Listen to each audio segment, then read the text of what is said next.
The sixth petitioner contended that this tally did not factor in some 140,138 votes cast using the manual register.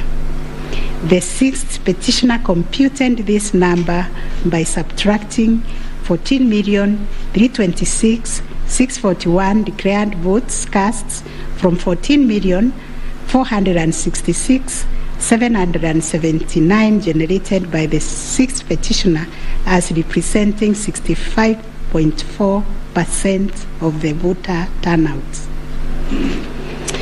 Referring to the tallies in Form 34C, the sixth petitioner summed the number of votes cast for each candidate as follows. Raila Odinga, 6,942,193. William Ruto, 7,176,141. Wahiga Mwaura, 31,987.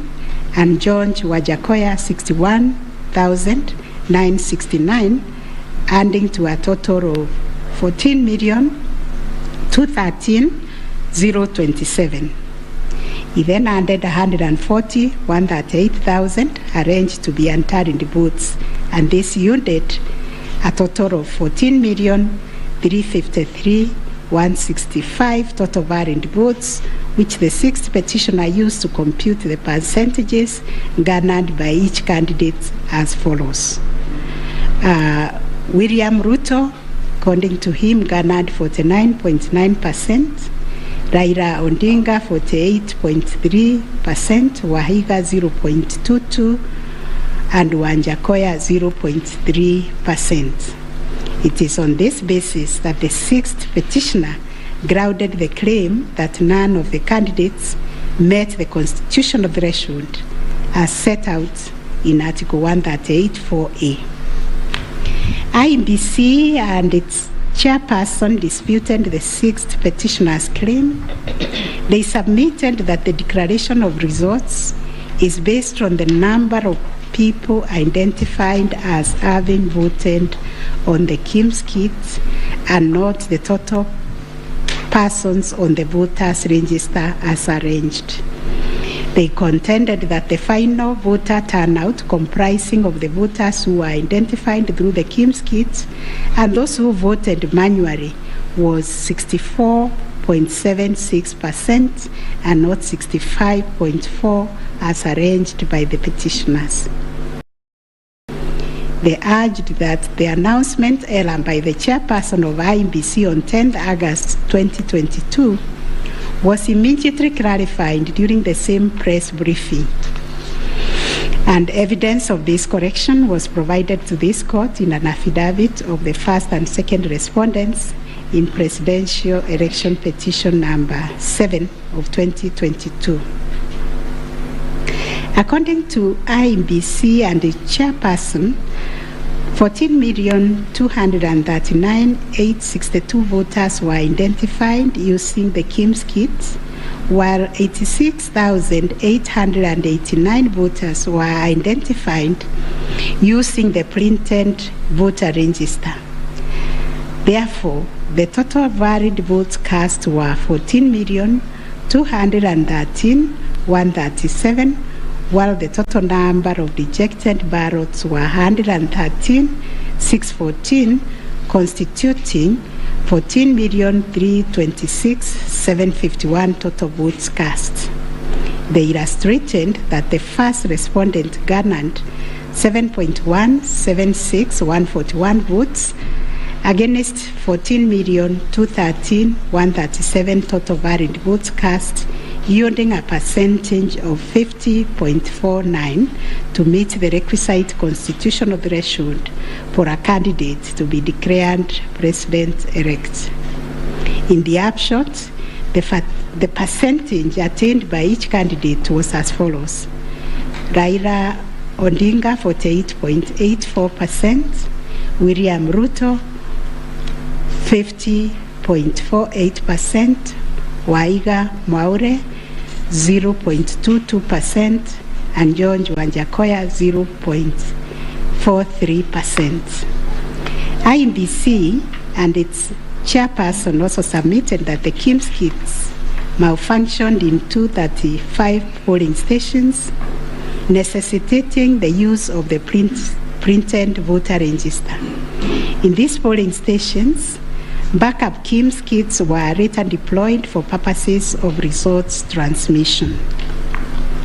The first respondent, in response to the question of 50+1 constitutional threshold, maintained that he attained the threshold under Article 138(4) of the Constitution as elaborated by the IEBC and the chairperson.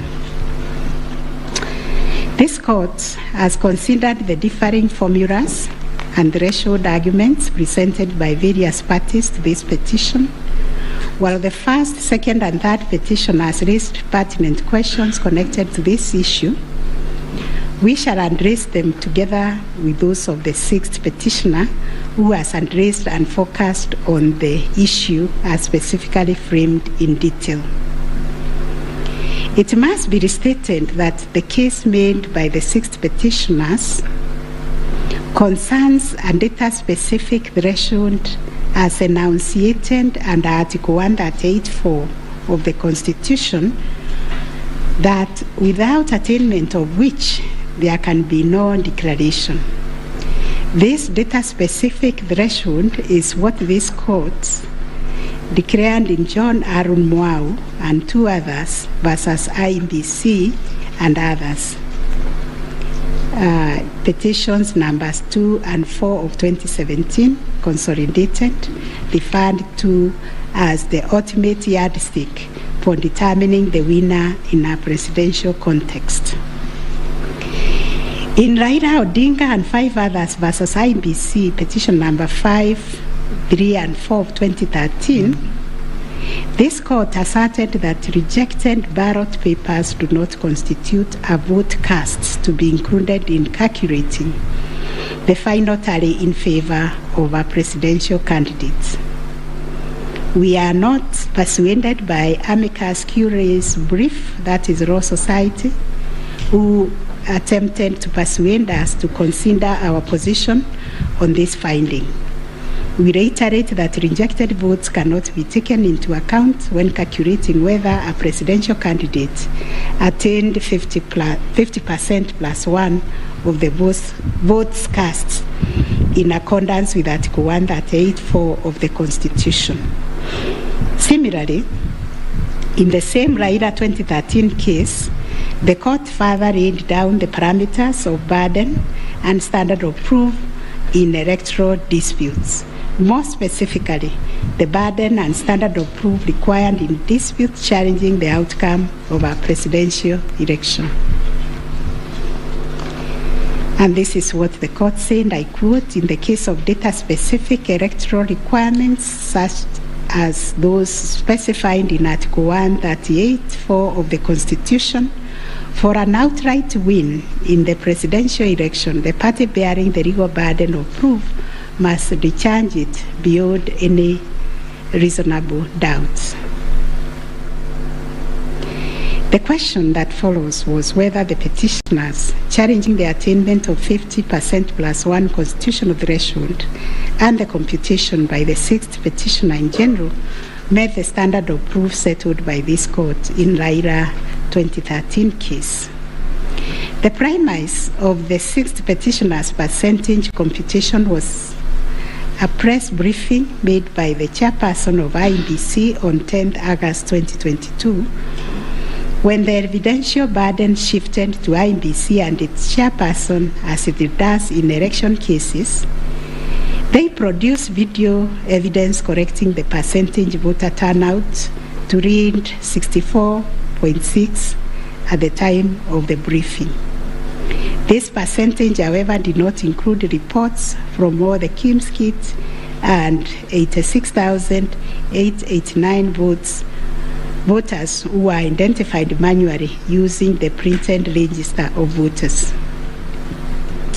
In our view, the assertion by the sixth petitioner that the percentage voter turnout was firstly predicated on the uncorrected percentage given by the chairperson of IEBC was negated by evidence adduced to prove the correction.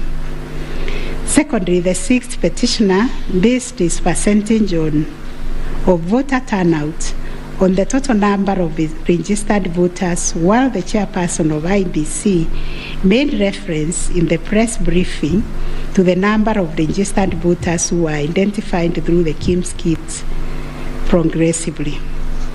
The sixth petitioner also asserted that rounding off of votes cast in a presidential election as a means of assessing the threshold under Article 138(4) of the Constitution kills and bars voters, which is illegal and unconstitutional. We have deliberated on this proposition and found that it is not mathematically sound and that the rounding off done by IEBC and its chairperson was correct.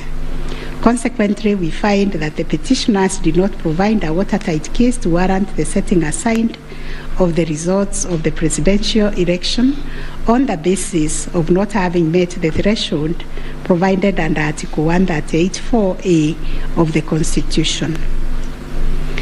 On the voter turnout, therefore, we find that the formula predicated on the number of voters identified through KIMS kits progressively and used by IEBC and the chairperson to generate a percentage of 64.76% was correct.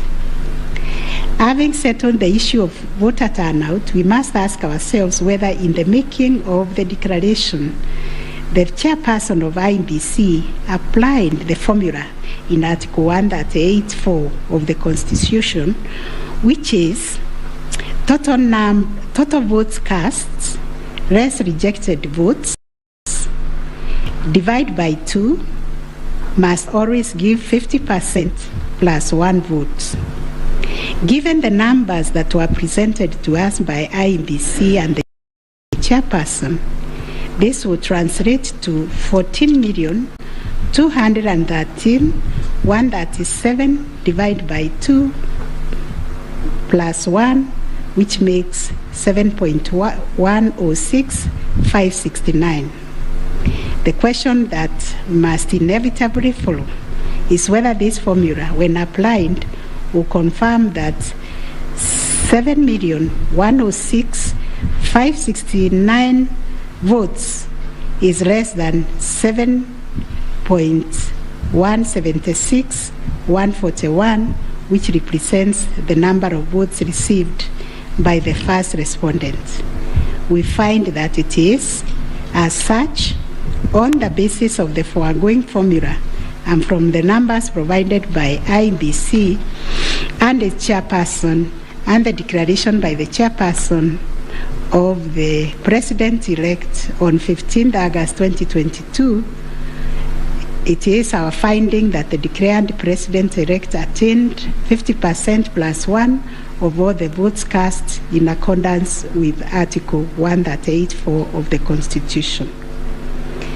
Issue number 8, on whether there were irregularities and illegalities of such magnitude as to affect the final result of the presidential election. Although the petitioners have provided numerous averments pointing to possible irregularities and illegalities marked by failure of technology, arranged voter suppression, printing and utilization of Book 2 of 2, EU preparation by the IEBC and its chairperson, commission indiscretions, transposition anomalies, agent